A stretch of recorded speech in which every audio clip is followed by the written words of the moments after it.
everyone, let me introduce myself. My name is Made Evi Damayanti, NPM 2241118, Management Class 22C.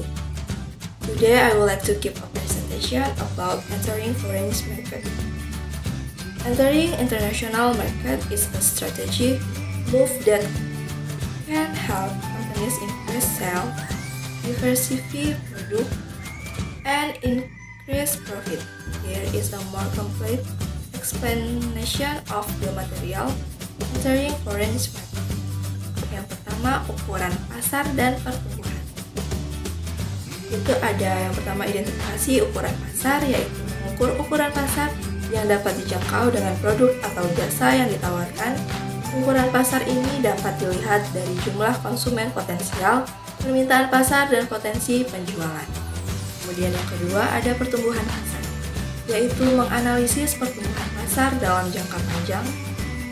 Pasar yang tumbuh cepat dapat menjadi sumber keuntungan besar jika perusahaan dapat menguasai pasar tersebut. Yang kedua ada resiko. Risiko keuangan. Risiko keuangan meliputi perubahan nilai mata uang, inflasi, dan ketergantungan pada ekspor atau impor.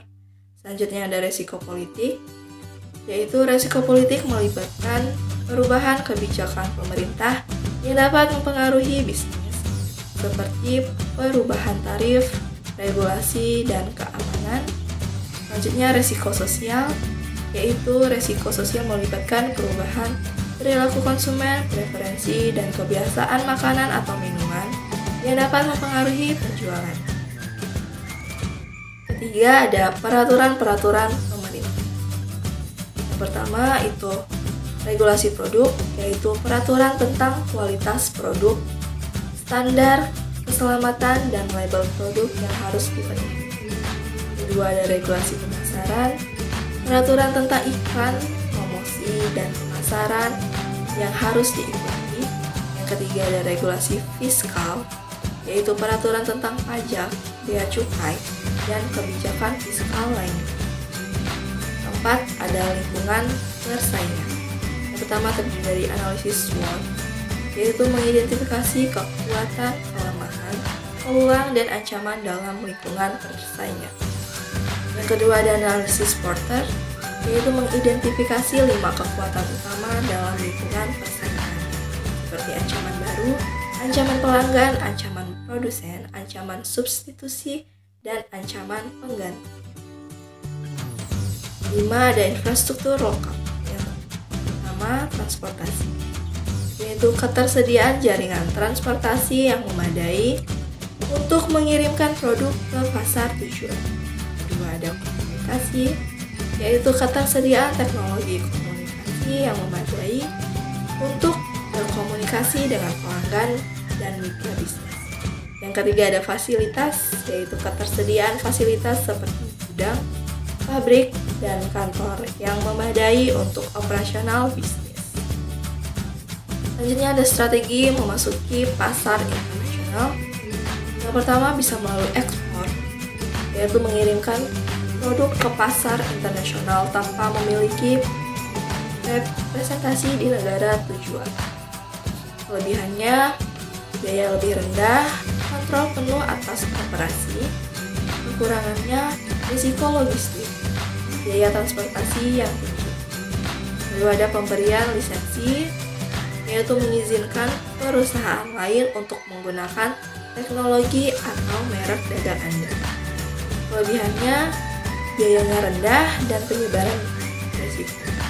Kemudian kekurangannya yaitu kurangnya kontrol atas operasi. Yang ketiga ada program investasi, yaitu menginvestasikan modal untuk membangun fasilitas di negara tujuan. Kelebihannya kontrol penuh atas operasi dan penyebaran risiko. Kekurangannya biayanya yang tinggi dan risiko keuangan. Selanjutnya yang keempat ada kerjasama dengan perusahaan lain atau partnership, yaitu mengadakan kerjasama dengan perusahaan lokal untuk memasuki pasar. Kelebihannya penyebaran risiko dan akses ke pasar yang lebih luas. Kekurangannya yaitu kurangnya kontrol atas operasi. Selanjutnya ada langkah-langkah memasuki pasar internasional.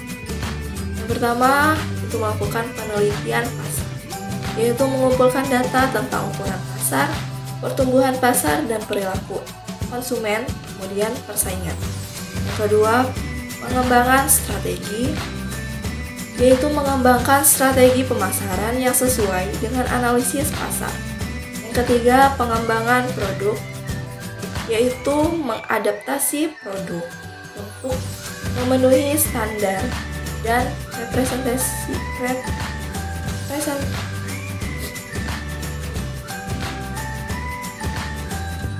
Tiga, ada pengembangan produk, yaitu mengadaptasi produk untuk memenuhi standar dan preferensi tujuan pasar. Kemudian yang keempat, pengembangan jaringan, yaitu membangun jaringan distribusi dan mitra bisnis yang solid. Yang kelima, yaitu mengembangkan sumber daya manusia, yaitu develop human resource that have the necessary knowledge and skill to operate in business market. By understanding and following this step, companies can improve their ability to enter international market and achieve success on global level. Thank you for your attention. I hope this presentation is useful for you. See you in the next video.